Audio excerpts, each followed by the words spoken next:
All right, here we go. Chapter 2. The door is shut.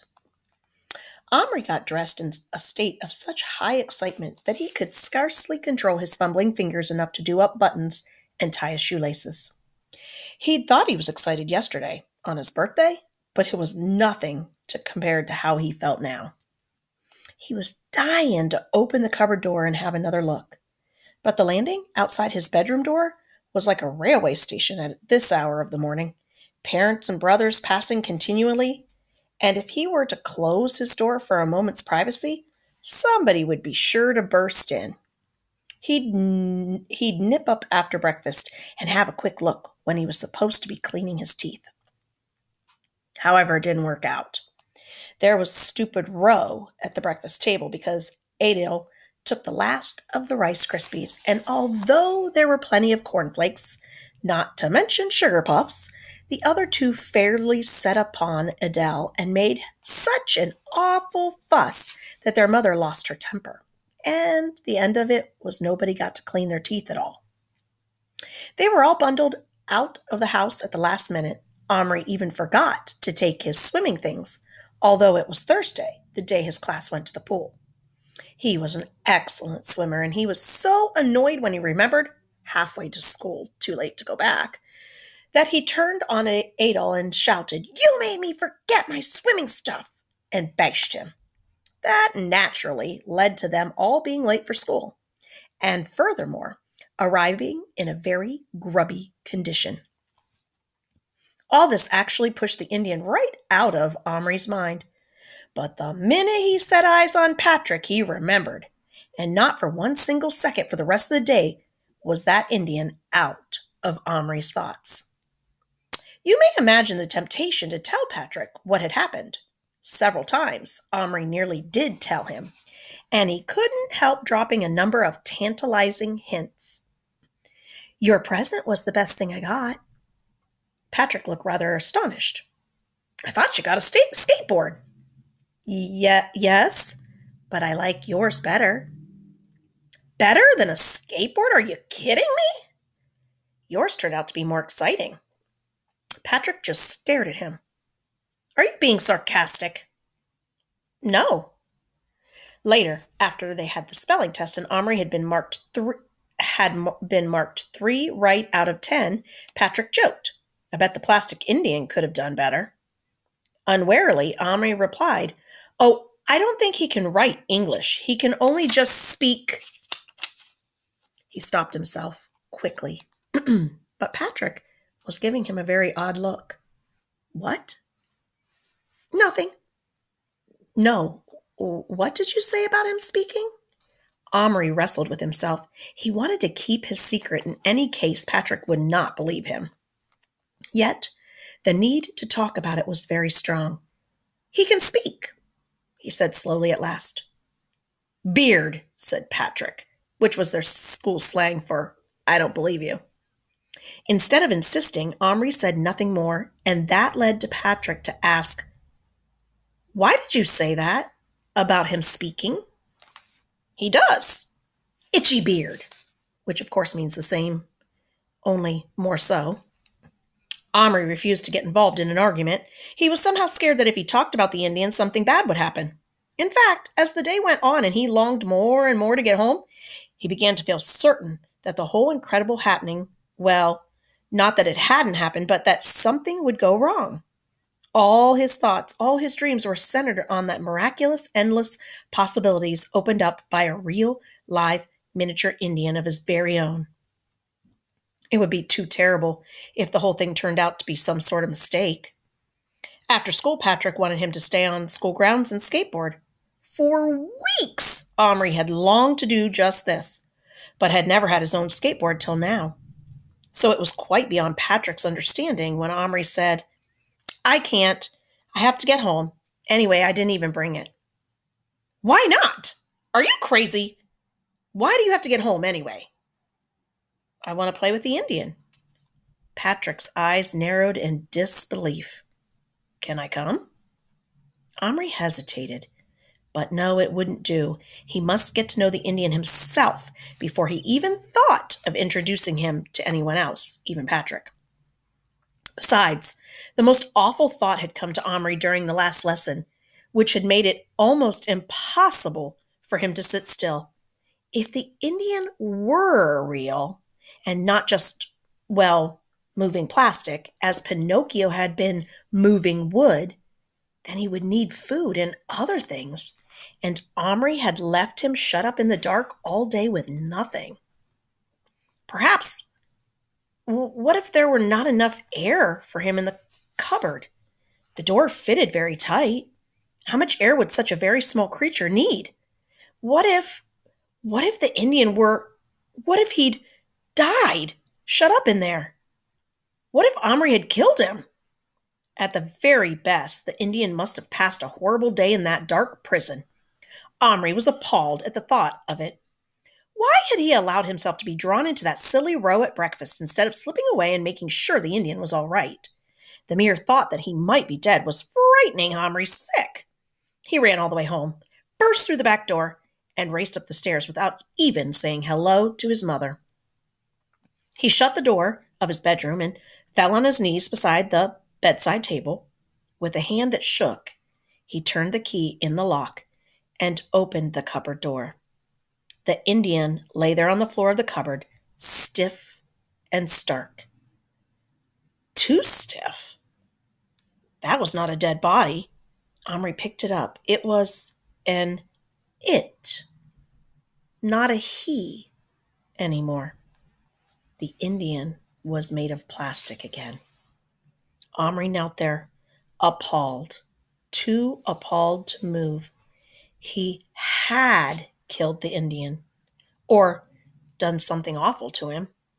At the same time, he had killed his dream, all the wonderful, exciting secret games that had filled his imagination all day. But that was not the main horror. His Indian had been real, not a mere toy, but a person. And now here he lay in Omri's hand, cold, stiff, lifeless, somehow through Omri's own fault. How had it happened? It never occurred to Omri now that he had imagined the whole incredible episode this morning. The Indian was in a completely different position from the one he had been in when Patrick gave him to Omri.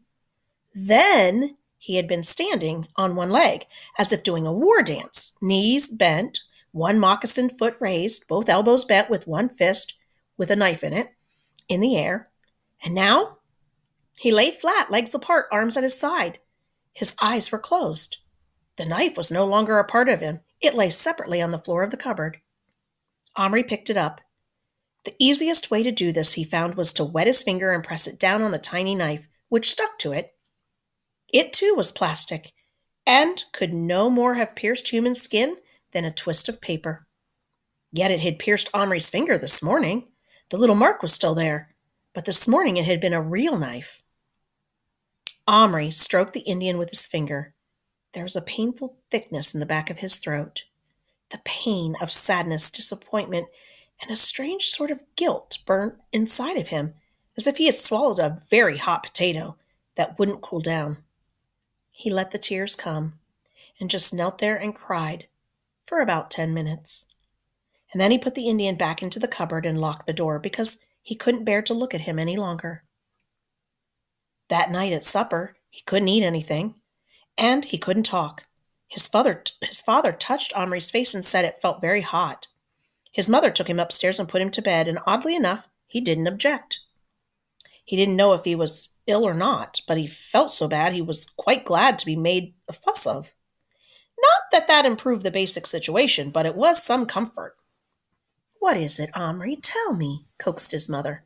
She stroked his hair and looked at him tenderly and questioningly, and he nearly told her everything, but then he suddenly rolled over on his face. "Nothing really." She sighed, kissed him, or rather the back of him, and left the room, closing the door softly after her. As soon as she had gone, he heard something. A scratching, a muttering, a definitely alive sound coming from the cupboard. Omri snapped his bedside light on and stared wide-eyed at his own face in the mirror on the cupboard door. He stared at the key with its twisted ribbon. He listened to the sounds, now unmistakable. He tremblingly turned the key. And there was the Indian on the shelf this time, almost exactly level with Omri's face. Alive again! Again they stared at each other, and then Omri asked falteringly, "What happened to you?" "Happen? Good sleep happen. Cold ground. Need blanket. Food. Fire." Omri gaped. Was the little man giving him orders? Undoubtedly he was, because he waved his knife, now back in his hand, in an unmistakable way. Omri was so happy he could scarcely speak. "Okay, you stay there. I'll get food. Don't worry," he gasped as he scrambled out of bed. He hurried downstairs, excited but thoughtful. What could it all mean? That the moment the cupboard door closed, the Indian went to sleep? It was puzzling, but he didn't bother worrying about it too much. His main concern was to get downstairs without his parents hearing him, get to the kitchen, find some food that would suit the Indian, and bring it back without anyone asking questions. Fortunately, his parents were in the living room watching television, so he was able to tiptoe to the kitchen along the dark passage. Once there, he dared not turn on a light, but there was the refrigerator light, and that was enough. He surveyed the inside of the refrigerator. What did Indians eat? Meat? Chiefly, he supposed deer meat. Rabbits? The sort of animals they could shoot on their land? Needless to say, there was nothing of that sort. Biscuits, jam, peanut butter, that sort of thing was no problem, but somehow Omri felt sure these were not Indian foods. Suddenly his searching eyes fell on an open tin of sweet corn. He found a paper plate in the drawer where the picnic stuff lived and took a good teaspoon of corn. Then he broke off a crusty corner of bread. And then he thought of some cheese and what about a drink? Milk? Surely Indian braves did not drink milk. They usually drank something called fire water in films, which was presumably a hot drink, and Omri dared not heat anything. Ordinary, non-fire water would just have to do, unless, what about some Coke? That was an American drink.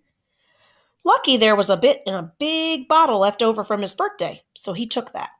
He did wish there was some cold meat, but there just wasn't. Clutching the Coke bottle by the neck in one hand and the paper plate in the other, Omri sneaked back upstairs with fast-beating heart. All was just as he had left it, except that the Indian was sitting on the edge of the shelf, dangling his legs and trying to sharpen his knife on the metal. He jumped up as soon as he saw Omri. "Food?" he asked eagerly. "Yes, but I don't know if it's what you like." I like. Give quick." But Omri wanted to arrange things a little.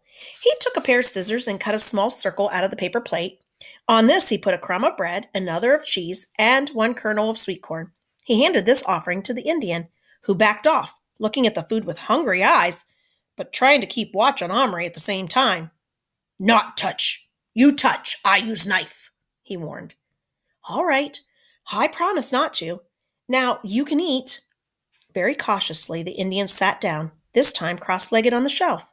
At first he tried to eat with his left hand, keeping the knife at the ready in his right, but he was so hungry he soon abandoned this effort. He laid the knife close at his side, and grabbing the bread in one hand and the little crumb of cheese in the other, he began to tear at them ravenously. When these two apparently familiar foods had taken the edge off his appetite, he turned his attention to the single kernel of corn. "What?" he asked suspiciously. "Corn. Like you have—" Omri hesitated. "Where you come from?" he said. It was a shot in the dark. He didn't know if the Indian came from anywhere, but he meant to find out. The Indian grunted, turning the corn about in both hands, for it was half as big as his head. He smelled it. A great grin spread over his face. He nibbled it. The grin grew wider, but then he held it away and looked again, and the grin vanished. "Too big," he said. "Like you," he added accusingly. "Eat it. It's the same stuff." The Indian took a bite. He still looked very suspicious, but he ate and ate. He couldn't finish it, but he evidently liked it. "Give meat," he said finally. "I'm sorry. I can't find any tonight, but I'll get you some tomorrow," said Omri.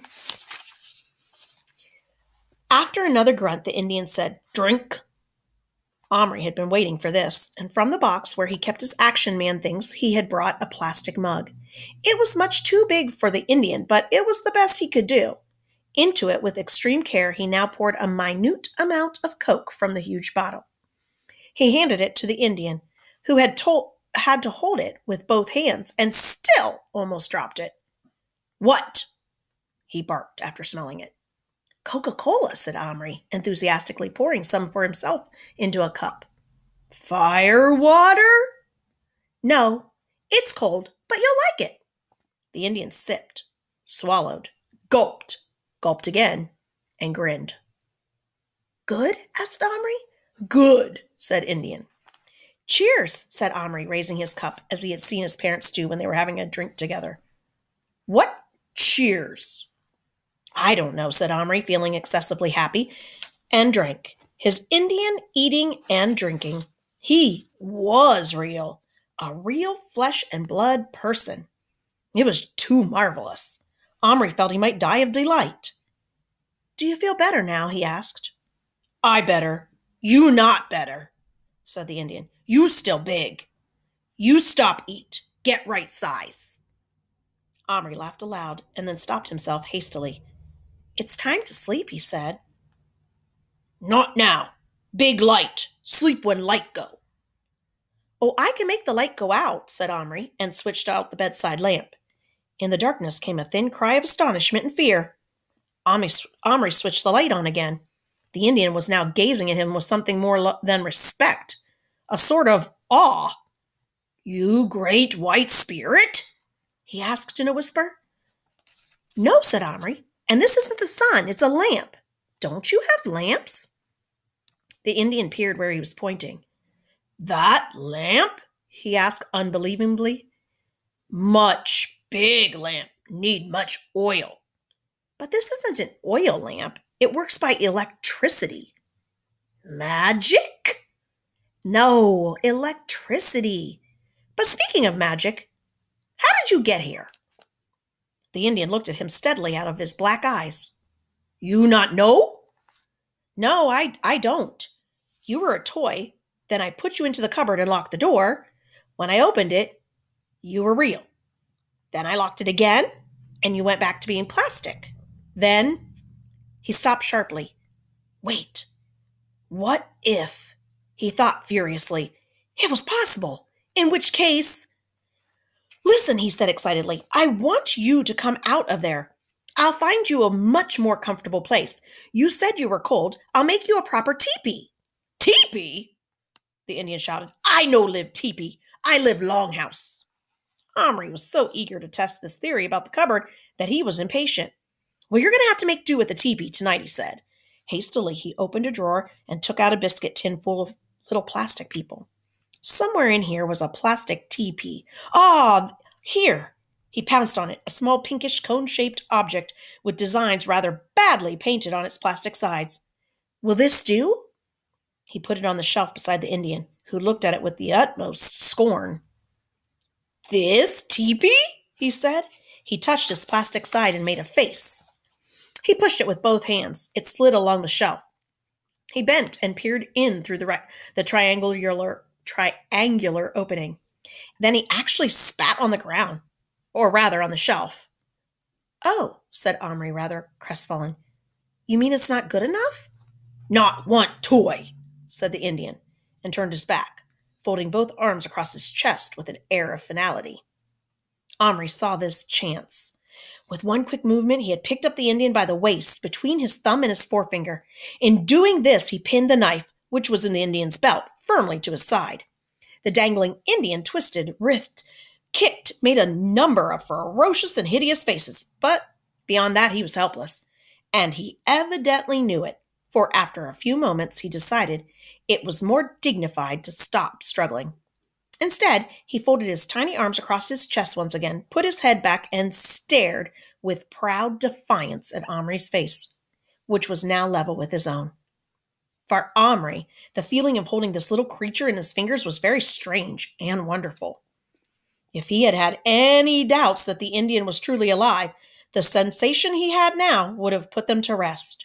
His body was heavier now, warm and firm and full of life. Through Omri's thumb, on the Indian's left side, he could feel his heart beating wildly like a bird's. Although the Indian felt strong, Omri could sense how fragile he was, how easily an extra squeeze could injure him. He would have liked to feel him all over, his tiny arms and legs, his hair, his ears, almost too small to see, yet when he saw how the Indian, who was altogether in his power, faced him boldly and hid his fear, he lost all desire to handle him. He felt it was cruel and insulting to the Indian, who was no longer his plaything, but a person who had to be respected. Omri put him down gently on the chest of drawers where the cupboard stood, and then he crouched down till his face was again level with the Indian's. "Sorry I did that," he said. The Indian, breathing heavily and with his arms still folded, said nothing, but stared haughtily at him, as if nothing he did could affect him in any way. "What's your name?" asked Omri. "Little Bear," said the Indian, pointing proudly to himself. "Iroquois brave, son of chief." "You, son of chief?" He shot at Omri fiercely. "No," said Omri humbly. "Ha!" snorted Little Bear with a superior look. "Name?" Omri told him. "Now we must find you another place to sleep outside of the cupboard. Surely you sleep in teepees sometimes." "Never," said Little Bear firmly. "I've never heard of an Indian who didn't," said Omri with equal firmness. "You'll have to tonight anyway." "Not toy," said the Indian. "This no good. And fire. I want fire." "Oh, I can't light a real fire in here, but I'll make you a teepee. It won't be very good, but I promise you a better one tomorrow." He looked around. It was good, he thought, that he never put anything away. Now everything he needed was strewn across the floor and on tables and shelves ready at hand. Starting with some pickup sticks and a bit of string, he made a sort of cone shape tied at the top. Around this he draped first a handkerchief, and then, when that didn't seem firm enough, a bit of old felt from a hat that had been in the dressing-up crate. It was fawn-colored, fortunately, and looked rather like an animal hide. In fact, when it was pinned together at the back with a couple of safety pins and a slit cut for an entrance, the whole thing looked pretty good, especially with the poles sticking up through a hole in the top. Omri stood it up carefully on the chest of drawers and anxiously awaited Little Bear's verdict. The Indian walked around it 3 times slowly, went down on his hands and knees and crawled in through the flap, came out again after a minute, tugged at the felt, stood back to look at the poles, and finally gave a fairly satisfied grunt. However, he wasn't going to pass it without any criticism at all. "No pictures," he growled. "If teepee, then need pictures." "Well, I don't know how to do them," said Omri.